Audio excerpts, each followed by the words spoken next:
faut ñu arrêter la yóbbu la nga dem xaar le temps juge d'instruction bi am jël tout son temps pour mu juger mu xool ndax da lay bàyyi wala du la bàyyi. d'accord ce qui s'est passé alors Pape Moussa li ma lay laaj mooy en tant que juriste ci affaire Boffa Bayotte bii nii cong gi ba mu amee am na ñoo xam ne dañ leen rey mooy 14 yi ñuy wax xaw ma 15 am ci ñoo xam ne dañoo jotoon rëcc ñoo jotoon rëcc rescapé ba ñu leen indee di leen atte teg accusé yi dañu ne ñii ñëpp du ñoom ñoo fa newoon di raayaatee kër dóore muy benn ñaareel bi lieu du crime juge d'instruction bi nga xam ne moo waroon suppléer aux carences des enquêteurs déplacé wul ba ñëw ci scène de crime bi pour effectuer li nga xam ne moom mooy mbir mi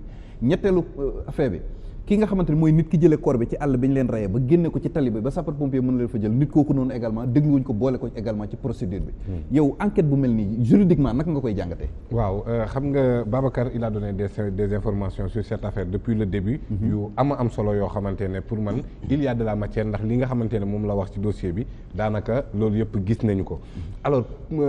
fi ñu faussé le départ mooy gendarmerie bi nga xamante ne ñoom ñoo téye woon enquête bi dès le début dès les premières heures bi section de recherche ñëwee dessaisir leen pour man dañu waroon a continuer sur la base de ñoom fi ñu commencé continuité du service public benn ñaareel ba les lieux devraient être scellés c'est-à-dire ay civil dem ñëw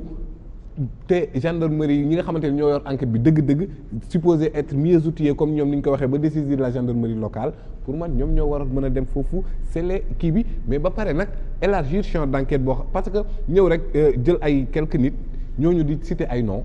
pour man c'est trop facile pour un état sérieux gis nga Babacar mi ngi wax léegi que ni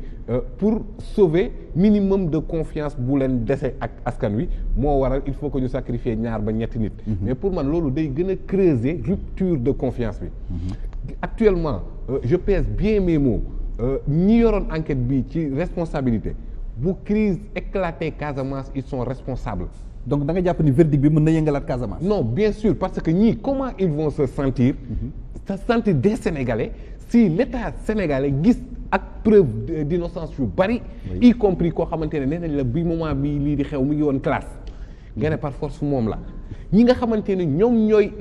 rescapés yi ñëw ne la ñun ñi ñu jàmmarloo woon du ñii nee na leen par force ñoom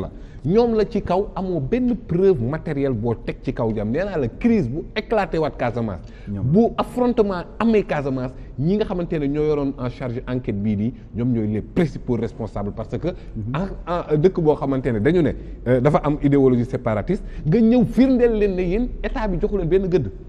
ah ben c'est ça que ça signifie malheureusement tey jii nii nag léegi enquête bi dem na le procès a été public et clair limpide comme l'eau de roche ñi nga xamante ne ñoom lañ téye sax même César Atoute Badiane que tout le monde connaît que ni moom dafa appartenir à ci aile militaire di rebelle ak nangam mais xanaa booy condamné sax nga ñëw nga ne atom du crime a ngi nii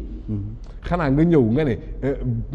waa ji mi ngi woon ci bërëb ya nangam teg loo xamante ne au moins ñoom ils ne vont pas se sentir que ni État du Sénégal dafa sacrifier ses propres enfants et c'est ce qui s'est passé dans cette affaire là malheureusement État du Sénégal moo sacrifié ses propres enfants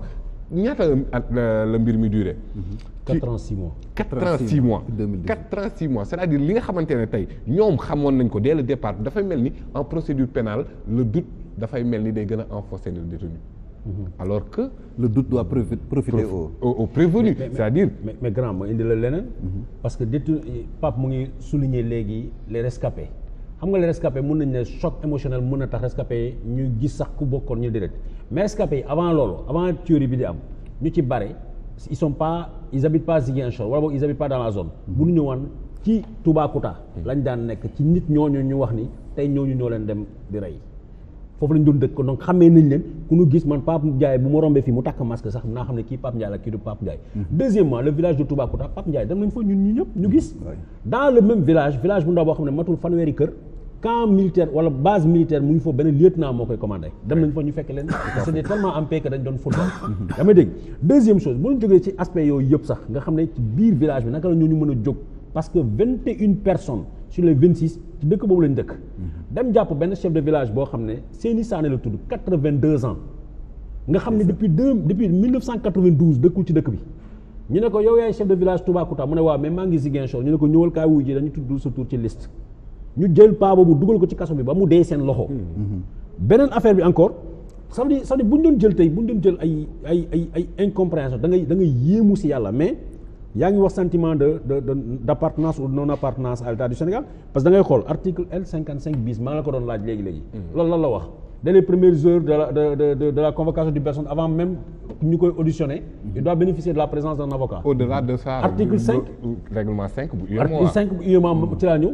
la présence elle est obligatoire mais ñii ils n'ont jamais bénéficié de la présence d'un avocat. te loolu motif de nullité la procédure amoon na dans l'affaire Thione Seck on avait annulé mais ñu accepté Thione Seck ñu accepté ko keneen dañ leen ko bañal. procureur wax na nee na non on leur a signifié comment on appelle la présence d'un avocat ñoom ñoo bañ ils ont dit ça alors que la réalité ku mel ni René Capain Bassène septembre lay doog a gis avocat et pour tous les autres pratiquement le seul Clédor Ciré Ly a été l'avocat défenseur des 26 détenus tu te rends compte de ça des 26 détenus Clédor Ciré Ly avant bi ñu dem ci jugement la ñuy doog a état Sénégal doog a commettre ay ni ñu koy waxati ay commis d'office dem leen ngeen défendre leen alors que la loi dit que dès les premières heures de la garde à vue ils doivent bénéficier de la présence d'un avocat. mais Babacar tout ça au pied. Et le juge a fermé les yeux ci violation règlement numéro 5 bu UEMOA c'est ce qui est grave dans ce dossier en fait. c'est-à-dire fii lii nii dossier bii nii man dama ne Sénégal c'est-à-dire la population sénégalaise elle-même dafa bàyyi lu bari par rapport à lui parce que pour moins que ça population jug nañ soulèvement populaire am na pour exiger au moins le respect des droits sacro-saints de la défense parce que tey René Capain Bassène journaliste on a vu sa femme Odette je pense très courageuse 26 ans ku nekk cerveau wu mouvement rébellion bu toll noonu est-ce que sa jabar dina taxaw devant les médias taxaw à visage découvert assumer li nga xamante ne moom la jëkkëram doon def boobu ba léegi lii nag ki nga xamante ne moom la ñuy rendre la décision judiciaire à son nom muy le peuple sénégalais parce qu'on est tous responsables affaire bii nii man bu ma koy suivre wax dëgg yàlla pincement yi may am au cœur day metti parce que ñun suñu tour la ñu rendre décision bii nii jël ay doomi aadama